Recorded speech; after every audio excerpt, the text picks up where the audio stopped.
जय श्री महाकाल ধরো ধরো জয় শ্রী महाकाल। আমরা আছি এখন ওমকারেশ্বর মন্দিরে। এই মন্দির আছে, ওমকারেশ্বর মন্দির আছে। মহাকালের মন্দিরেতে এত সুন্দর ফ্যাসিলিটি, এখানে একটুখানি ফ্যাসিলিটি নেই। আমরা 12টার সময় এসেছি, এখন বাজে 5টা 80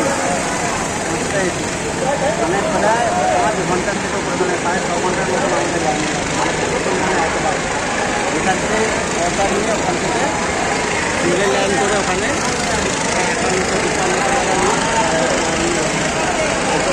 বাবার মন্দির আছে। এদিকে আমাদের নর্মদা নদী, নর্মদা নদীতে বোট চলছে। দেখা যাক পরবর্তী ভিডিওতে দেখানো যাচ্ছে। জয় শ্রী মা।